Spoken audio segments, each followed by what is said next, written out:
Most people see the knockout, the celebration, the belt, but nobody talks about the 30 days of pure hell that comes before and after that single moment in the cage. What MMA fighters go through would break most ordinary people completely. Week 4 out, the grind begins.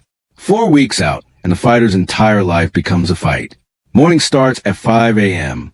Strength and conditioning first. Then breakfast carefully measured a gram. Then technique training. Then sparring. Then recovery. Then sleep. Then repeat. There are no weekends. No celebrations. No social life. Just a fight. Training camps push fighters to their absolute limits. Multiple sessions daily.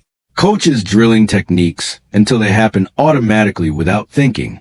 Sparring partners hired specifically to mimic the upcoming opponent's style. Every weakness gets exposed and fixed. Every strength gets sharpened further. The physical toll is enormous. Bruises cover body. Cuts appear above eyes. Ribs get cracked during sparring. But fighters tape up and keep going, because stopping means losing the edge they desperately need. Week 3 out, mental warfare begins. 3 weeks out, the mental battle becomes as brutal as the physical one. Doubt starts creeping in during quiet moments. What if the training wasn't enough? What if the opponent has improved? What if everything goes wrong on fight night?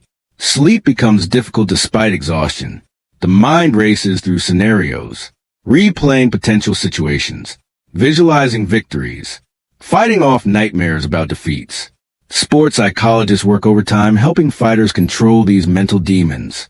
Meanwhile, the weight cut begins. Fighters competing at 170 pounds might actually walk around at 185 or even 190. That means cutting 15 to 20 pounds in 3 weeks through strict dieting and water manipulation. Food becomes fuel, not pleasure. Favorite meals disappear completely. Every meal becomes a calculated decision about macros and calories. Week 2 out, the body starts breaking. 2 weeks out, and the body starts showing serious signs of stress. The weight cut intensifies dramatically. Carbohydrates get eliminated completely. Water intake gets restricted carefully. The fighter feels constantly tired, irritable, and mentally foggy. Sparring intensity reduces slightly to avoid serious injuries this close to fight night. But technique drilling continues relentlessly. Video analysis sessions study the opponent for hours. Every pattern gets identified. Every habit gets noted. Every potential weakness gets targeted. Relationships suffer enormously during this period. Fighters become irritable from hunger and exhaustion. Family members learn to give space. Conversations become short and tense. The psychological pressure of an upcoming fight creates an invisible wall between fighters and everyone they love. Final week, pure survival. The final 7 days before a fight are the most brutal period in all of combat sports. The water cut begins in earnest. Fighters stop drinking water almost completely. Saunas become daily visits. Sweatsuits worn during light training sessions. Every single drop of water gets squeezed from the body. By fight week, some fighters lose 10 pounds of pure water weight in just days. The physical effects are severe. Headaches become constant. Vision occasionally blurs. Concentration becomes nearly impossible. Simple conversations feel exhausting. Weigh-ins happen 24 hours before the fight in most major promotions. The moment the scale shows the right number represents both relief and the beginning of recovery. Immediately, rehydration begins. Carefully managed fluids and electrolytes flood back into the depleted body. For drips in some regions. Carefully prepared meals consumed strategically. Fight night itself almost feels like the easiest part after everything that came before it. Section 2, after the fight.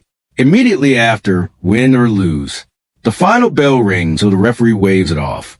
And suddenly everything the fighter suppressed for 30 days comes flooding back simultaneously.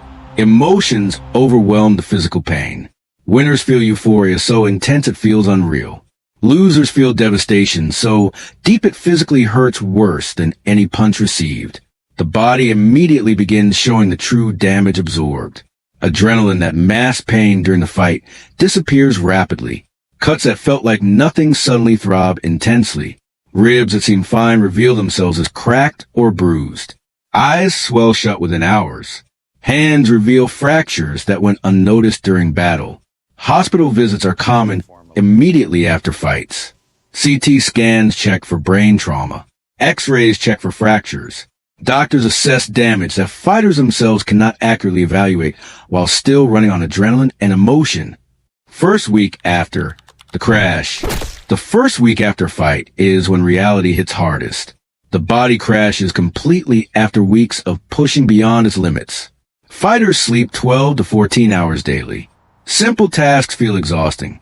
Walking upstairs feels like completing a marathon. For winners, the celebrations feel somewhat hollow beneath the physical exhaustion. For losers, this week becomes genuinely dark psychologically. The loss replays constantly in the mind. Every decision second-guessed. Every mistake magnified. Depression is extremely common among fighters after losses, and even after wins sometimes. The brain particularly needs serious recovery time. Repeated impacts during training camp and the fight itself create neurological fatigue that no amount of sleep fully fixes immediately. Short-term memory suffers. Emotional regulation becomes difficult. Small frustrations trigger outsized reactions. Medical suspensions kick in automatically. Regulatory bodies prohibit fighters from training or competing for mandatory rest periods. Minor losses mean 30 to 60 days suspension. Knockouts mean 90 to 180 days mandatory rest. The body needs its protection, even when the fighter's ego resists it. Weeks 2 to 4 after, rebuilding. 2 weeks post-fight, the body slowly starts recovering. Swelling reduces. Cuts begin healing. Cracked ribs remain painful, but become manageable. Fighters start light movement again. Walks. Swimming. Gentle stretching. Nothing intense yet. The mental recovery proves slower than the physical. Winners start planning the next fight immediately. Ambition returns quickly. Losers struggle longer. Some fighters take weeks to even watch their own fight footage. Seeing the loss replayed requires serious psychological courage. Financial realities also hit during this period. Fighter pay in most organizations outside the UFC is notoriously poor. Many fighters return to regular jobs during recovery periods. The glamour of fight night gives way to ordinary life remarkably quickly. Coaches review fight footage extensively during this period. Technical breakdowns identify exactly what worked and what failed. New training plans get developed addressing weaknesses exposed during the fight. The entire process prepares to begin again. Closing. The cycle never ends. This is the reality that television cameras never fully capture. The 30 days before and after every single fight represent a complete physical and psychological transformation that most people could never endure. MMA fighters are not simply athletes. They are individuals who willingly subject themselves to extreme physical and mental suffering repeatedly throughout their careers. For prize money that rarely matches their sacrifice. For glory that fades quickly. For the love of competition that burns so deeply inside them that no amount of suffering extinguishes it.